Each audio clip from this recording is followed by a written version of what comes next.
갑자기 내게 나타나준 너. 난 아무 말도 할 수가 없었지.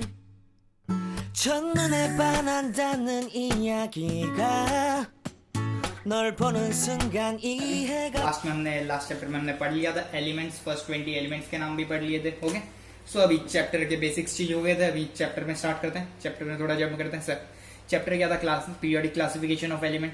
Sir elements, okay sir elements को classify करना था इसमें। सर बेसिकली क्या करना था? एलिमेंट्स को क्लासिफाई करना था। मतलब सर ऐसे बहुत सारे एलिमेंट्स मिल गए मेरे को। सर फॉर एग्जांपल सर मेरे को ऐसे बहुत सारे स्केच पेन्स साथ में अलग अलग कलर के सर मेरे को, लेकिन जब भी जो जरूरत चाहिए रहेगी तब मिलना चाहिए।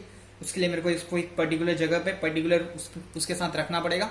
सो वैसे इसको क्लासिफाई करके रखना। वैसे ही बहुत सारे एलिमेंट्स मिल गए थे साइंटिस्ट को। सर कौन से टाइम की बात है ये? ईयर भी बहुत इजीली याद हो सकता है, 1817 सर, उल्टी गिनती। ओके हाँ, तो 1817 के टाइम पे सर हमें थोड़े एलिमेंट्स मिल गए थे, तो उसको क्लासिफाई करना स्टार्ट हुआ। तो तीन साइंटिस्ट आए। पहला साइंटिस्ट है डोवेराइनर। सर डोवेराइनर नाम थोड़ा अजीब है, फिर भी डोवेराइनर ने क्या, उसका जो थियरी उसको क्या बोलेंगे हम लोग? डोवेराइनर्स ट्राइड। फिर सेकंड आया न्यूलैंड का जो थियरी उसको क्या बोलेंगे? Law of Octave. फिर मेंडलीव ने पीरियोडिक टेबल बनाया। ओके सर, पहला साइंटिस्ट कौन है? डोवेराइनर ट्राइड। अब स्टार्ट करते हैं डोवेराइनर ट्राइड्स के ऊपर। सर डोवेराइनर का ट्राइड क्या था? इसका ट्राइड सर बेसिकली उसने क्या किया? तीन एलिमेंट्स को जिसकी सिमिलर प्रॉपर्टी थी, तीन एलिमेंट्स जिसकी हमें सेम प्रॉपर्टी दिख रही थी, जैसे लिथियम है, सोडियम है, पोटेशियम है, इस तीनों की सेम प्रॉपर्टी दिख रही थी, इसको अरेंज कर दिया, इसको साथ में लाके रख दिया। तीन आ गए तो क्या बोल दिया उसने? ट्राइड। कैसे रखा साथ में भी? सर पहले सबसे कम जिसका एटॉमिक मास है उसको, सेकंड जिसका उससे थोड़ा बड़ा एटॉमिक मास पता है, सम ऑफ प्रोटॉन्स और न्यूट्रॉन। ओके, फिर इसके बाद जो सेकंड वाला उससे थोड़ा बड़ा एटॉमिक मास, फिर उससे और बड़ा एटॉमिक मास उससे। वैसे उसने तीनों को साथ में लाया और उसने कुछ देखा। उसने क्या बोला? ये जो मिडल वाला, ये मेरे को ट्राइड भी कैसे पता चलेगा? ये जो मिडल वाला एलिमेंट है इसका जो एटॉमिक मास रहेगा वो क्या रहेगा?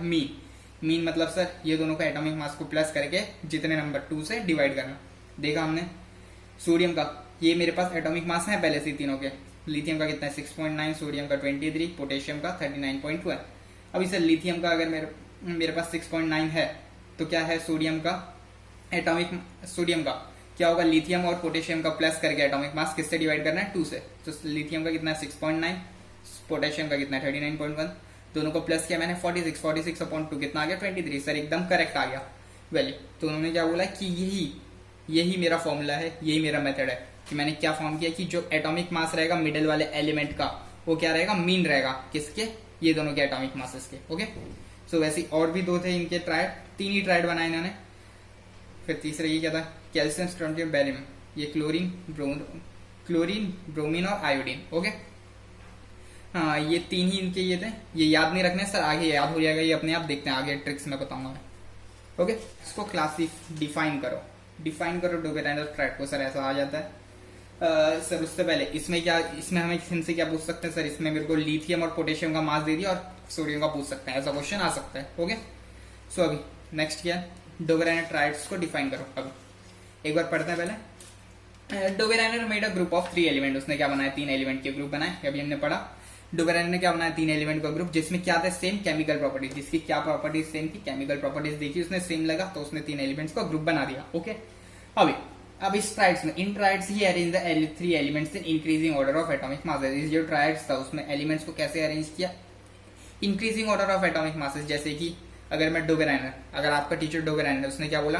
3 स्टूडेंट्स को मेरे को बैठाना है, 3 स्टूडेंट्स का ट्राइड्स बना दिया। मतलब जिसमें सेम एटॉमिक मास था। एटॉमिक मास मतलब समझो कि जिसमें सेम एबिलिटी था। जो ज्यादा मस्ती करता है वो तीनों को साथ में, जो ज्यादा अच्छे से पढ़ता है वो तीनों को साथ में। ठीक है हाँ, तो डोवेराइनर ने क्या कर दिया? 3 एलिमेंट्स का वो बना दिया।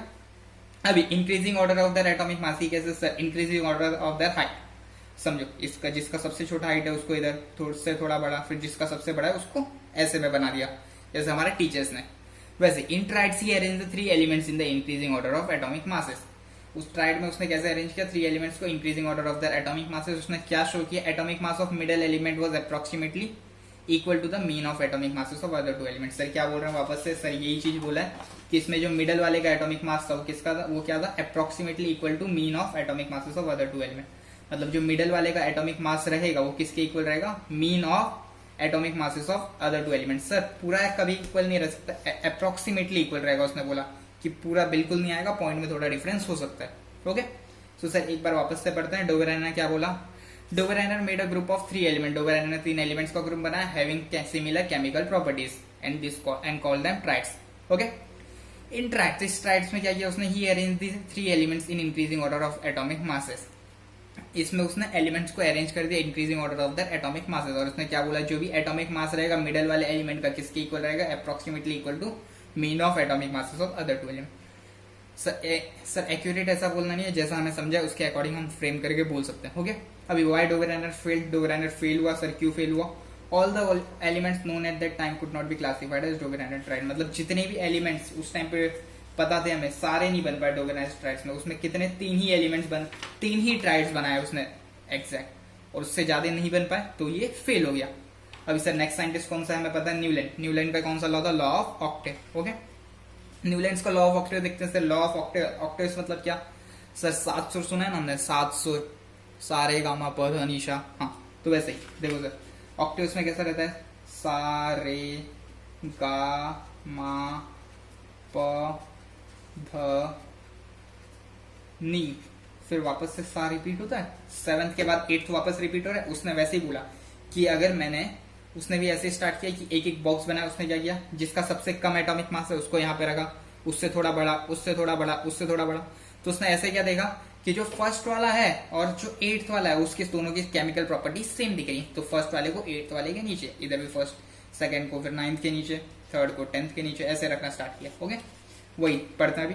Newland arrange the elements known at that time in the increasing order of the atomic masses. Newland ने अरेंज किया एलिमेंट्स जो उसके टाइम पे पता थे कैसे, increasing order of atomic masses, atomic masses के इंक्रीजिंग ऑर्डर पे। उसने क्या फाउंड किया, he found that every 8th element, उसने क्या फाउंड किया, every 8th element had properties similar to those of first. मतलब उसने क्या फाइंड किया, जो 8th एलिमेंट का प्रॉपर्टी रहेगा वो सिमिलर रहेगा किसके, फर्स्ट एलिमेंट से सिमिलर रहेगा। ओके, हाँ, तो एक बार वापस से न्यूलैंड ने क्या अरेंज किया, elements in eight that time, जब उसके टाइम पे, सर उसके टाइम पे कितने एलिमेंट्स थे ये पूछ लिया तो सर 56 एलिमेंट्स थे। कितने एलिमेंट्स थे ऐसा भी क्वेश्चन पूछ सकते हैं, सर कितने एलिमेंट्स थे न्यूलैंड के टाइम पे, 56। Newland arrange the elements known at that time in increasing order of the atomic masses. उसने क्या फाउंड किया, एवरी 8th एलिमेंट, हर 8वें एलिमेंट की प्रॉपर्टीज क्या रहेगी, सेम रहेगी फर्स्ट एलिमेंट से। अभी न्यूलैंड के फेल होने के रीजन रहेंगे, अभी क्या कौन कौन से रीजन देखते हैं। हाँ, ये जो न्यूलैंड का लॉ था वो एप्लीकेबल था कहाँ तक, कैल्शियम तक ही एप्लीकेबल था। कहाँ तक एप्लीकेबल था, कैल्शियम तक ही। कैल्शियम के बाद में एलिमेंट्स, फर्स्ट और 8th एलिमेंट सेम प्रॉपर्टी नहीं शो कर रहे थे। ओके, अभी ही प्लेस 2 एलिमेंट, मतलब उसने एक ही बॉक्सेस में 2 एलिमेंट्स रख दिए। उसने एक ही बॉक्सेस पे 2 एलिमेंट्स रख लिए, सारे अपने जितने भी 56 एलिमेंट थे सबको जगह देने के लिए प्रॉपर। ओके सर, इसका भी एग्जांपल है, कौन सा एलिमेंट्स रख दिए थे इसने, कोबाल्ट और nickel. Okay, he place some elements with different properties, मतलब इसने क्या बोला, इसके नीचे मैं फर्स्ट वाला जो रखूंगा ये दोनों सेम रहेगा ना, लेकिन कहीं कहीं पे उसने क्या कर दिया, अलग अलग प्रॉपर्टी वाले को भी साथ में रख दिया। अभी no space was for elements which were not discovered, मतलब उसमें कुछ जगह नहीं छोड़ी थी कि जो आगे डिस्कवर हो सकते हैं, क्योंकि पहले डोवेराइनर के टाइम पे कम थे, उसके बाद आगे और कम थे। सो जो नए एलिमेंट्स रहेंगे उसके लिए कुछ प्लेस नहीं छोड़ा था उसने खाली। सो अभी देखते हैं, अभी वो तो हमने शॉर्ट में पढ़ा, अभी पूरा पढ़ना पड़ेगा कि क्यों फेल हुए। अब this law was applicable up to calcium only, ये लॉ कहां तक एप्लीकेबल था, कैल्शियम तक ही एप्लीकेबल था। हाँ, after calcium, this law was applicable up to calcium only. After calcium every 8th element does not show the property similar to that of first element. After calcium, calcium के बाद हर एक first element same property नहीं show कर रहा था to that of 8th element, property नहीं same show कर रहा था to that of first element. Okay, अभी Newland place 2 element in the same boxes, Newland ने क्या किया, 2 एलिमेंट को सेम बॉक्सेस में रख दिया to accommodate all the known element. किस लिए, क्योंकि जो सारे नोन एलिमेंट थे उसको एक जगह पे उसको फिक्स करने थे अपने टेबल के लिए। तो एग्जाम्पल सर कौन सा है, कोबाल्ट और निकल।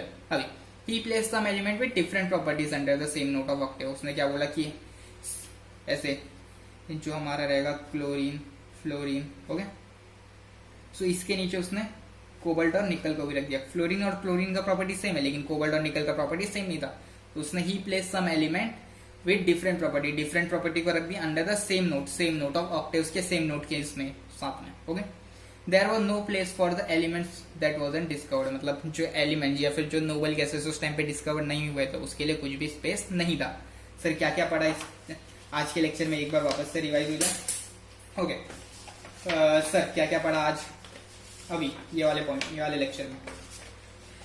सर पहले ये पढ़ा कि डिस्कवर एलिमेंट्स कौन कौन सा साइंटिस्ट आए थे जिसने एलिमेंट्स को क्लासिफाई किया, डोबेराइनर और न्यूलैंड. सर डोबेराइनर का हमने पढ़ा और न्यूलैंड का पढ़ा. सर डोबेराइनर का क्या था, Dobereiner made a group of, Dobereiner क्या किया, ग्रुप ऑफ 3 एलिमेंट्स बनाया, उसको क्या बोला, ट्राइड्स में उसने सीक्वेंस वाइज अरेंज करना स्टार्ट किया increasing order of atomic masses में. और उसने क्या फाउंड किया, atomic mass of middle element क्या था, atomic mass of middle element was same to that of first element. Atomic mass of middle element was approximately equal to that of first element. Okay sir, फिर second scientist है Newland का कौन सा law था, law of octave. Sir Newland ने law of octave में क्या किया सर, उसने अरेंज किया increasing order of atomic masses में. उसने क्या फाउंड किया कि हर 8th एलिमेंट की प्रॉपर्टी सेम होती है to that of first element. Sir अभी न्यूलैंड फेल किया. पहला फेलियर का रीजन था कि this law was applicable up to calcium. ये जो न्यूलैंड का लॉ था वो कहां तक एप्लीकेबल हुआ, बस कैल्शियम तक.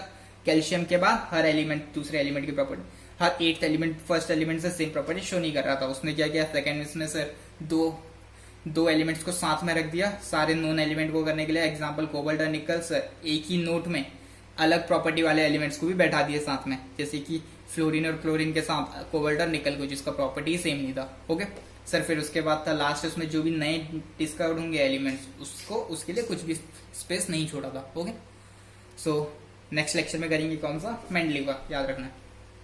갑자기 내게 나타나준 너, 난 아무 말도 할 수가 없었지. 첫눈에 반한다는 이야기가 널 보는 순간 이해가 됐어.